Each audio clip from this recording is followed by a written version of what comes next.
The Adventures of Frank Race, starring Paul Dubove, with Tony Barrett as Mark Donovan.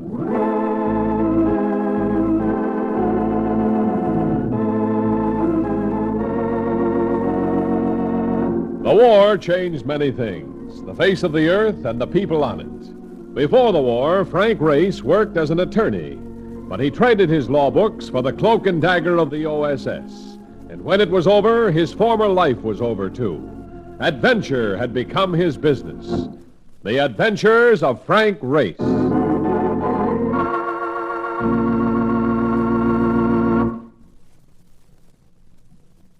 now we join Frank Race for the adventure of the Candy Killing.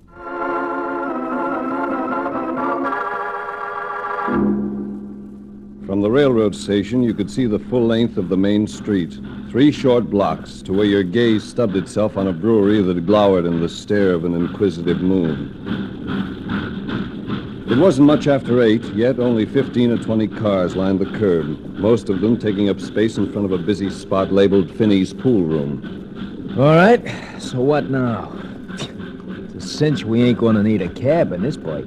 Hardly. There's the McKinley Hotel across the street. Let's go. Okay. Look, will you tell me something? Why would anybody want to live in such a whistle stop? My family seemed to find a reason. You see, Mark, I was born here. Doing. I had to open my big yap. Why don't you tell a guy these things? I haven't seen the place for 15 years. You know the saying, Marcus. You can't go home again.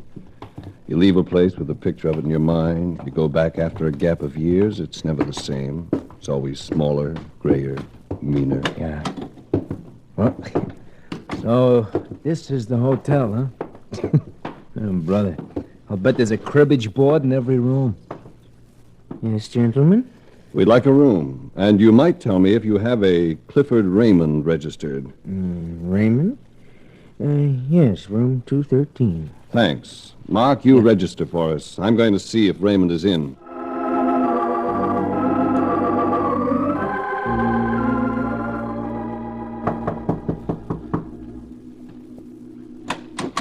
Hello, Cliff. Cliff, what's the matter with you? Come in, Race. Come in quick. Something horrible has happened. He looked it. Something had hit him high on the left side of his face. Even Madison Square Garden doesn't produce many eyes to match this one. Close the door, Race.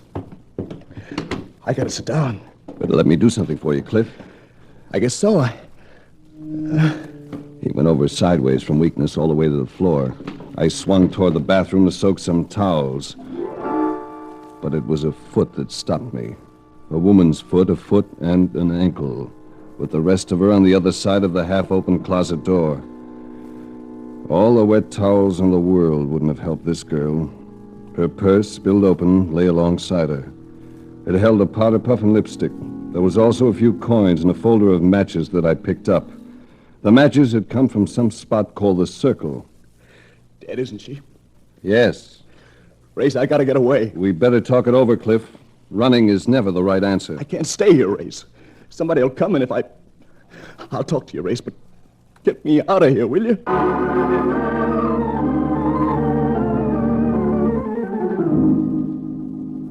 It wasn't easy, getting him downstairs through that cubicle of a lobby. But he was game enough to act the part of a drunk, and I kept telling myself he was a decent sort of Joe with a likable girl for a wife and a couple of cute kids. I had to keep inoculating myself with this line of thought, because if Cliff Raymond had killed that girl, I was building myself into a high-geared accessory after the fact, a felony. And when felonies are connected with murder, the chips come high. This is my car, Race. I'll get the back. I gotta lie down. I better get you to a doctor, Cliff. No. Just drive me around while we talk. Okay.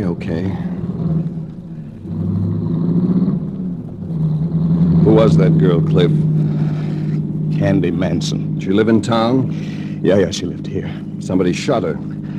I figured that was it. Seems to have happened in your room. I don't want to talk about it, Race. I'm afraid you're going to have to talk about it, Cliff. Now try to look at it sensibly. You arranged to meet me here so we can discuss a job I'm on for Intercontinental Underwriters. I find you in a hotel room with a girl who's been murdered. If I'm going to help you, I must know what happened. I don't know what happened. I just walked in the room and someone hit me. But you knew the girl. Yeah. I might as well admit it. I've been in love with her, Race. That's why I wanted you to meet me here so I could see her. Funny how a guy'll do things like that, isn't it? Funny. A guy like me with a wife like Felice. Oh, funny. Take it easy, take it easy. How long have you been in Lexicon, Cliff? 3 or 4 days. Oh, I'm quite a well-known figure around town. What am I going to do, Race? What about Felice and the kids? You're going to give yourself up right now.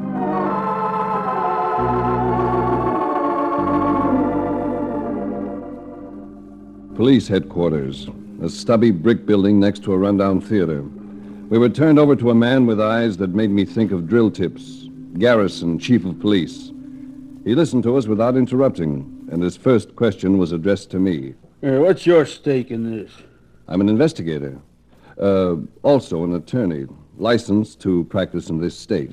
Until Mr. Raymond decides otherwise, I'm his counsel. Sounds all right, Race. We'll check on it naturally. Naturally. And by the way, who's editing the Chronicle now? Still one of the Tedrow family? Who else? Lance Tedrow. Now you might tell me something else. Who runs a spot around here called The Circle? You kidding? I lived in Lexicon once, but it was years ago. There's a lot I don't know about this place. Jim Trafton runs a circle. Why? Just a thought. I may want to see him after I've seen Tedrow.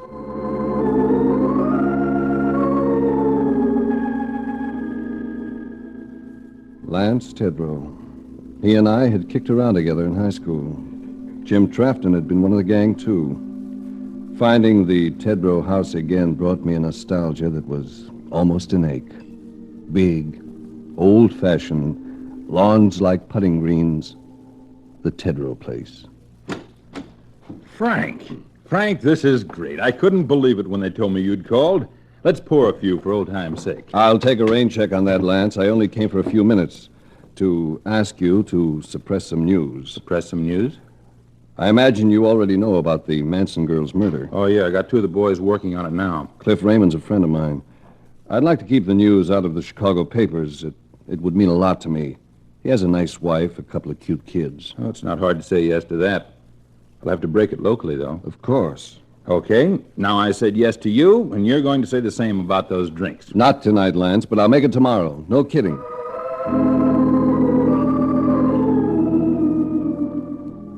Back at the hotel, I found a note propped on the dresser. It was signed by Mark Donovan and said, "I put up with this wallpaper for an hour. You'll find me shooting pool at Finney's." And that's where he was, involved with a couple of Q sharks intent on lightening his monetary assets. Oh, hi, Race. About time you got around. I was just thinking the same thing. Let's go. Suppose you don't want to go. The lad who had spoken hadn't been playing pool. He stood leaning against the counter. A grin separated his lips, but he was no Rotarian. And with him he had 2 companions who were obviously voting the same ticket. You heard me. I said suppose you don't want to go. Hey, what's it to you? Stay with your game, chum. Got a couple of bets on it, ain't you? All right, I'll pay you off the bets. How about minding your own business? Huh? Yeah, this happens to be my business. Take my advice, chum. Stay with the game. Your boyfriends come with us. I saw Mark glance around, watch his eyes go back to the pool cue he'd been holding. Simulating a shot, he slowly pulled the cue through the fingers of his left hand. Maybe I ought to stay, Race. I figured to clean up on this game. Now you're playing it smart, chum. Nobody ever went wrong taking advice from... Come on, Ray! It wasn't quite that simple. The pool cue had been put Laughing Boy out of action, but his partners moved in. I took a couple of hard ones, gave one back, and we broke for the street.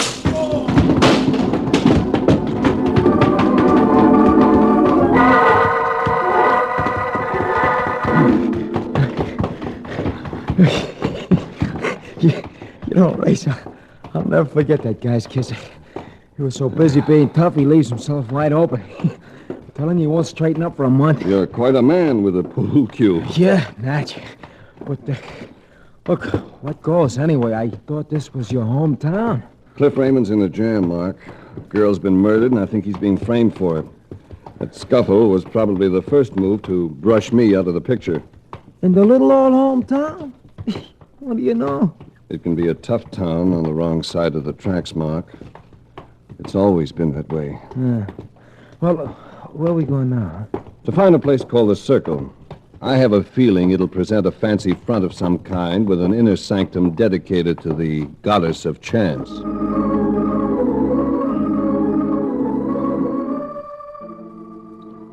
You first went into a restaurant, a pretty swank establishment for a town the size of Lexicon. And it didn't take long to spot the portal to the gambling section. An unobtrusive door guarded by a lot of bulk in a dinner jacket. A lot of bulk with a face like an obstacle course.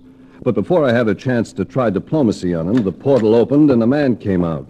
A man I recognized as Jim Trafton. I'll be back in a few minutes, Eddie. Hello, Jim. Well, I'll be a joker wild. Frank Race. After all these years. Do I want to talk to you? You go on inside and stay there till I get back. A little matter to take care of on the outside. Go to the bar. You'll find my sister there. Maybe you remember her. Vaguely. She was with the youngest head, wasn't she? Yeah, by about 10 years. You go ahead, Frank. I'll see you. An immense room with the hush of a cathedral. There were perhaps 30 or 40 people actively engaged in the pursuits of chance. We drew glances from only 2 or 3 of them. Very discreet glances that asked no questions and volunteered no answers. Holy cow, what a joint. Trafton seems to be doing all right. Guy could use snowshoes on his carpet. Look, what do you say I just kick around the place and see what I can pick up? Okay, Mark. There were 3 empty seats at the bar. One of them alongside a pair of legs delightfully designed for display. The rest of the lady matched the legs, and that was enough for me, so I sat down next to her. Sorry, it's taken. It would be, but I could mind it for the man, couldn't I? Oh, I don't think he'd mind too much. Then he's either very drunk or very old. Well, he's neither one. He just happens to be my brother. Jim Trafton? You've been reading my palm. No, Jim and I are old friends. I just saw him outside, and he told me you'd be here. I'm Frank Race. Jim and I went... Frank Race? Wait a minute. I know all about Jim and you. When I think of the crush I had on you. Hey, let me get a good look at you. Maybe I could suffer a relapse. While you're looking, you might tell me something. What?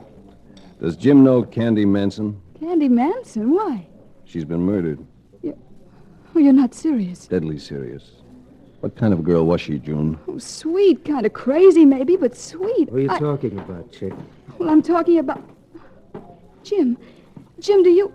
Do I know about Candy? Yeah, I know.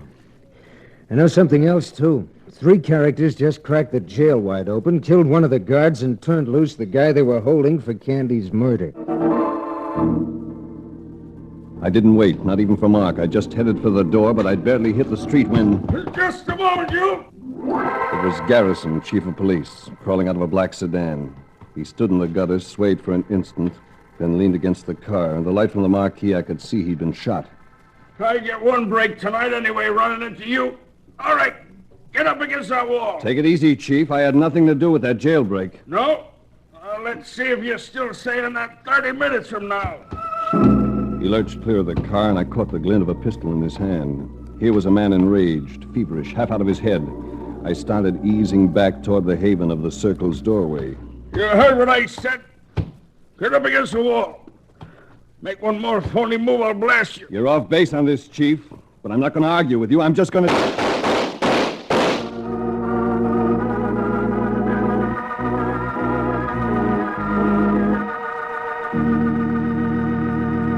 We'll return to the adventures of Frank Race.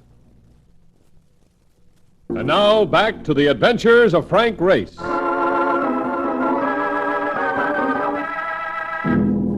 It was only Chief Garrison's condition that kept his bullets from plowing into my body. Weakness from his wound acted in my behalf, causing him to fall just as he began firing. I leaped back to him, kicked the pistol aside, and bent down to help him. Oh, let me alone. Just let me alone. I'm going to get you into that car and then see if I can talk some sense into you. Hey, what goes on out here? What is Give me a lift, Marcus. We'll get him into the back seat before that crowd gets out here. All right, come on. This guy's heavy. Come on. Look, who is he anyway? He's the chief of police. Get in and drive us away, quickly. Yeah, okay. Hey, Race, where you going? For a ride, Jim. See you later. abducting the head of the police department. This should only get us from 1 to 10 at hard labor. Calling car 1. That microphone on the dash, Mark. Tell him to go ahead. Grunt it, sort of. Okay. You Come won't- on. You won't get away with this. Chief, just listen to me, will you? Would I have brought Cliff Raymond in? Just flush armed suspect on Crest Road, east of the bridge. He ducked into Larkin's old barn with his moon. He ain't gonna get away. You sound kind of funny, Chief. That won't bother you? Gun it, Mark. Turn left at the next road. Hey, what's the pitch now? We're heading for Crest Road and Larkin's farm. Chief, you've got to listen. Somebody's trying to frame Cliff Raymond for that killing. That's why those thugs pulled a jailbreak, so he'd look guiltier than ever. You heard what your prowl car said. One man alone running across a field. I'll bet that's Raymond on his own. Oh, go ahead. Make it good. I want you to give me the right to talk to Raymond. I'll persuade him to give himself up. Think about it. He voluntarily surrendered in the first place, and I talked him into it. Oh, all right. You're dealing the cards, Race. I'll play him your way. Well, there's the prowl car over by the barn, but where's the cops? Probably both out after Raymond. Hey, they're shooting. How about it, Chief? Can you make it that far? One of you run ahead. Tell him to wait till I get there. I'll do it. Stay with the Chief, Mark. I've got to make it before it's too late. I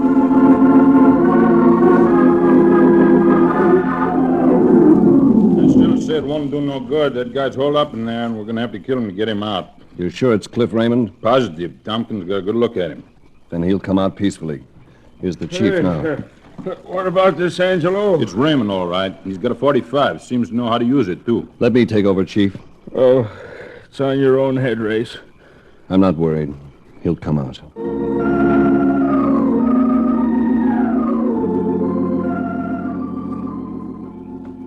Cliff Raymond had holed up in the loft of the large barn, taking advantage of hay and heavy timbers for concealment and protection. I went into the barn slowly, talking to him all the way. Nothing happened until I'd almost reached the ladder going up to the loft. That's just far enough, Race. Okay, Cliff. I'll stand here and talk to you. I've only one thing to say. I'm not letting those people take me, not alive. Cliff, listen to me. I'm convinced that you're being framed. With a little time, I think I can prove it. But you'll have to take it on the chin in the meantime. The answer is no. They're going to say now that I broke jail. I haven't a chance, Race, and you know it. Let me decide that, Cliff. That's the way your wife would want it. Yeah. That's the way she'd want it. The news didn't go to Chicago, Cliff. I arranged that for you. Now, how about it? Come on out with me. Stand trial if you have to. All right, Race. I'll come with you. But remember this. If you're wrong, you're sending me to the death house.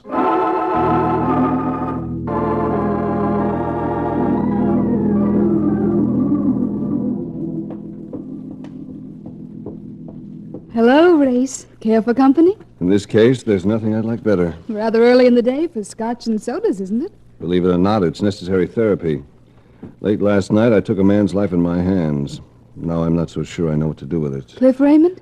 Yes. I hear you talked him into giving himself up. I'm beginning to think I might have been a trifle hasty. A little too full of the old college try. What's it all about, Race? I haven't seen the papers yet. Jealousy, that's the answer I keep getting. Cliff Raymond thought he was getting an exclusive on Candy Manson. That's what somebody else seemed to want, too. That's why she was murdered.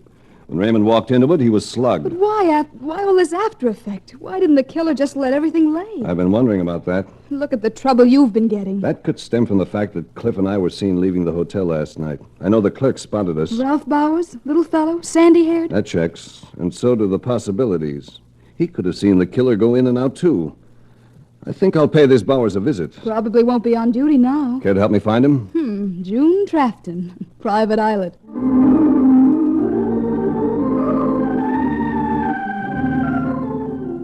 At the Hotel McKinley, we were told that Bowers had quarters in the hotel basement, that he'd very likely be in at the moment.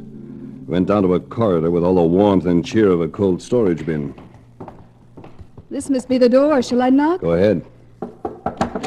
Well, no problem of entry here. Just a tap and the thing. Hey, you better be the one to go in, Race. Doesn't seem as though there's anyone here. Maybe Bowers... What's the matter? What are you staring at? Can you stand the sight of violence, baby? Well, up to a point. Why have you... Oh, merciful heavens. He'd been shot through the face, right alongside the nose, and it wasn't pretty. June stood it for a minute or so, then all her warm color began to drain. Race, If you don't mind. You want to get lost, baby? I think I'd better. You'll find me at Jim's place. I felt I had to look around. So far, I hadn't turned up a single ingredient that could remotely be called a clue. I went over every square foot of the room, even working on hands and knees, and finally found the bullet embedded in the wall alongside and almost under a light fixture.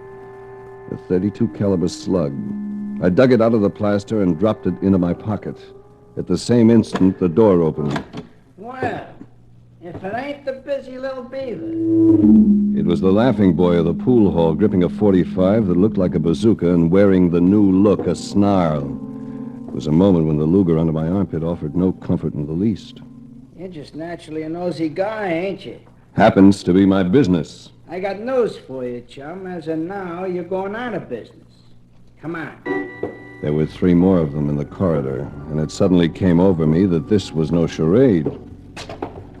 And we're taking you down to sub-cellar. Nothing like the right acoustics for this sort of thing. Funny, huh? And we'll see how lippy you can be in a minute or so. Open the door, Nick. Get the light.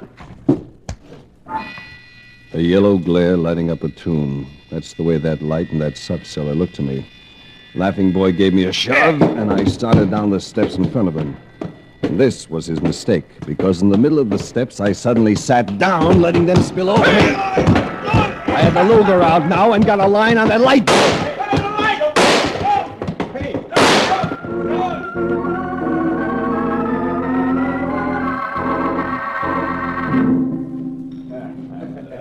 What are you doing, June? Drinking him straight? For the first time in my life. But after seeing poor little Bowers, I felt I had it coming. Why was he murdered, Race? You too much? I'll take a scotch and soda, bartender. You look a little mussed up. Trouble? Nothing that'll have a lasting effect on me. I've been thinking about this, Race. It might be a good thing for your client. He couldn't have killed Bowers this morning. Not while he's in the county jail. Doesn't work out that way. Judging from the condition of his body, Bowers could have been killed last night, at the time Cliff Raymond was out on that jailbreak.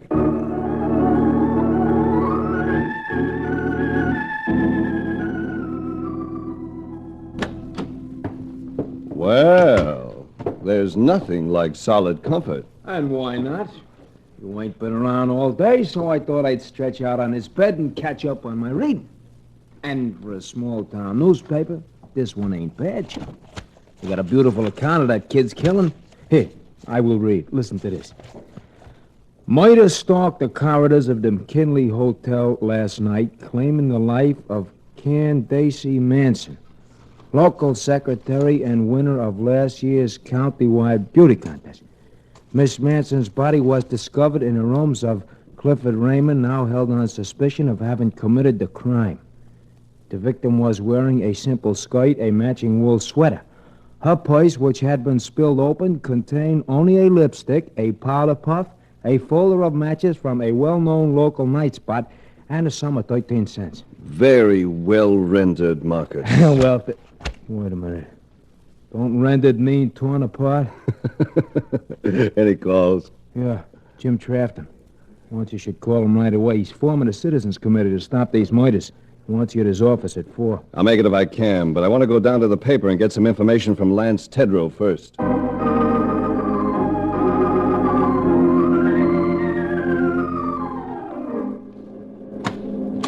I called my home, and they said you were waiting here to see me, Frank.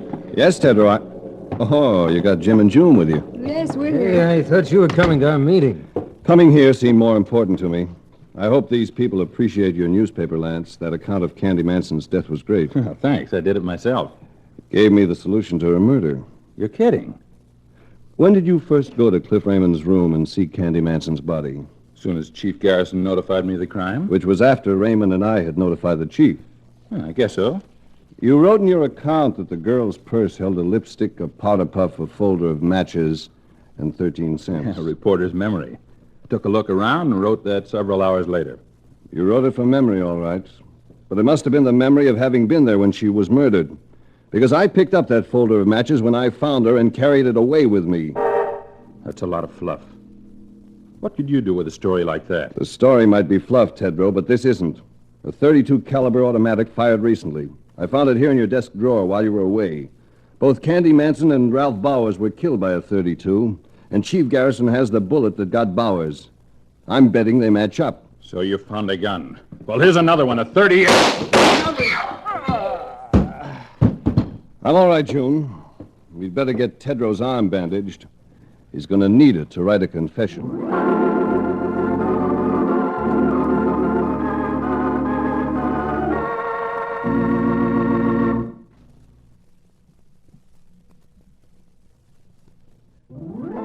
The Adventures of Frank Race, starring Paul Dubov with Tony Barrett as Mark Donovan, comes to you from Hollywood. Others heard in tonight's cast were Gloria Grant, Barney Phillips, Jack Crucian, Bill Crawford, and Tom Holland. This series is written and directed by Buckley Angel and Joel Murcott. The music is composed and played by Ivan Ditmars. Be sure to be with us again this time next week for another dramatic chapter in The Adventures of Frank Race. Art Gilmore speaking. This is a Bruce Ells production.